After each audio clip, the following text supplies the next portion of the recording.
اور آج ان یورپی یہودیوں کی نسل اس قدر بڑھ چکی ہے کہ تمام دنیا کے یہودیوں میں اصل بنی اسرائیل 1% ہیں، اور بعد میں اپنے مذہب کو تبدیل کر کے بنی اسرائیل میں شامل ہونے والے 99% ہیں۔ یہی وہ یہودی ہیں جنہوں نے 1896 میں صہیونیت کی بنیاد رکھی اور مشہور عالم پروٹوکول تحریر کیے، جس کے بعد انہوں نے 3 معاملات میں خوب ترقی کی اور ان پر قبضہ کرنے کا عزم کیا۔ اس کے بعد دنیا بھر کے مفکرین، سائنسدان، میڈیا کے مالکان، بینکوں کے ماہر اور کارپوریٹ کلچر کے کرتا دھرتا سب کے سب انہی میں سے آئے۔ صرف نوبل انعام کی فہرست، میڈیا مالکان کے نام، بینکوں کے اور کارپوریٹ کمپنیوں کے مالکان کی فہرستیں اٹھا لیں، آپ کو ثبوت مل جائے گا۔ انہوں نے یہی سب کچھ کیا جو کہ رسول اللہ صلی اللہ علیہ وآلہ وسلم نے فرمایا تھا، یعنی اگر انہیں کھلا چھوڑ دیا جائے تو وہ لوگوں کے معاش میں فساد پھیلائیں گے۔ اور یاد رہے کہ قرآن پاک بھی انہیں فساد پھیلانے والے یعنی مفسدین کے نام سے یاد کرتا ہے۔ فساد پھیلانے والوں کی تعریف اللہ تعالیٰ نے سورہ بقرہ کی ابتدائی آیات میں کھول کر کچھ اس طرح بیان فرمائی ہیں، اور جب ان سے کہا جاتا ہے کہ تم زمین میں فساد نہ مچاؤ تو وہ کہتے ہیں کہ ہم تو اصلاح کرنے والے ہیں۔ آپ کو بتاتے چلیں کہ جنگ عظیم اول اور دوم بھی امن و امان قائم کرنے کے نظریات کی بنیاد پر ہوئی تھیں۔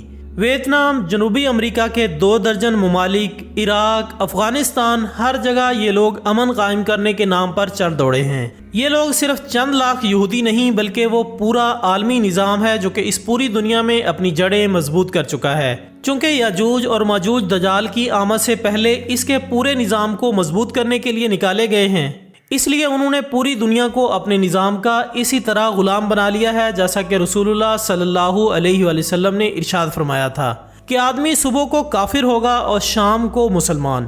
لہٰذا آج آپ دیکھ لیں کہ صبح وہ سود کے بینکاری نظام کو سجدہ کرتا ہے اور رات کو اللہ تعالیٰ کے حضور، رات کو ٹیکنالوجی کو خدا مانتا ہے اور صبح کو اللہ تعالیٰ کو۔ پارلیمنٹ میں بیٹھتا ہے تو اسے سپریم اور بالا تر سمجھتا ہے اور اسے قانون کا ماخذ بتاتا ہے، اور قرآن پڑھتے ہوئے اللہ تعالیٰ کو سپریم پاور کہتا ہے اور قرآن پاک کو قانون کا ماخذ بتاتا ہے۔ ان کے مطابق ریاست اقتدار اعلیٰ کی علامت ہے، جبکہ اللہ تعالیٰ نے اقتدار اعلیٰ کو اپنے لیے خاص کرتے ہوئے اپنے آپ کو الملک کہا ہے۔ اس حوالے سے پاکستان کے مشہور کالم نگار اوریا مقبول جان کا کہنا ہے کہ یاجوج اور ماجوج کو اس فتنے کے بارے میں عموماً یہ تصور کر لیا گیا ہے کہ یہ دجال کے خروج کے ہم رکاب ہوں گے، لیکن قرآن پاک چونکہ اسے یروشلم میں یہودیوں کی واپسی کے ساتھ منسلک کرتا ہے بلکہ دونوں کو ایک دوسرے کا ہم زمانہ بتاتا ہے، تو اس اعتبار سے آج ہم اسی یاجوج اور ماجوج کے ورلڈ آرڈر میں زندہ ہیں۔ اور رسول اللہ صلی اللہ علیہ وآلہ وسلم نے فتنوں کی ایک ترتیب اس حدیث میں بتائی ہے۔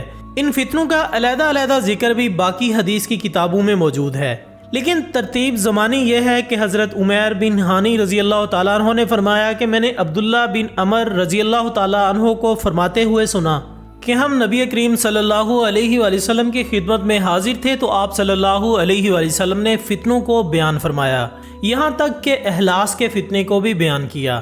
کسی نے پوچھا کہ احلاس کا فتنہ کیا ہے تو آپ صلی اللہ علیہ وآلہ وسلم نے ارشاد فرمایا کہ یہ فتنہ فرار، گھر بار اور مال کے لٹ جانے کا ہوگا، پھر خوشحالی اور آسودگی کا فتنہ ہوگا جس کا دھواں ایسے شخص کے قدموں کے نیچے سے نکلے گا جو یہ گمان کرتا ہوگا کہ وہ مجھ سے ہے، حالانکہ وہ مجھ سے نہیں، کیونکہ میرے اولیاء تو متقین ہیں۔ پھر لوگ ایک نااہل شخص پر متفق ہو جائیں گے، پھر تاریک فتنہ ہوگا۔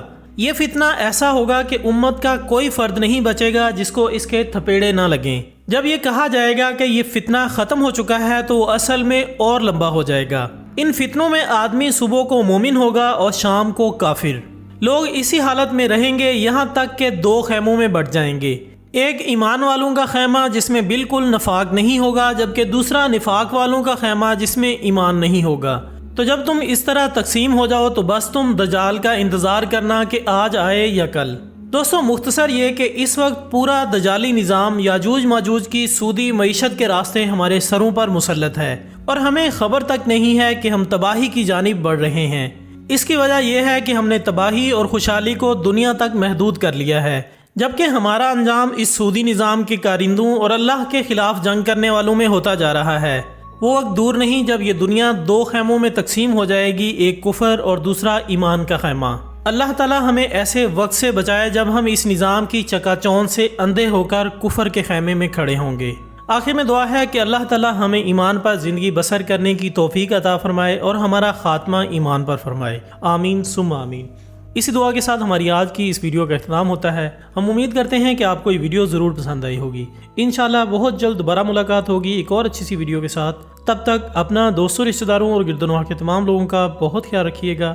اللہ حافظ۔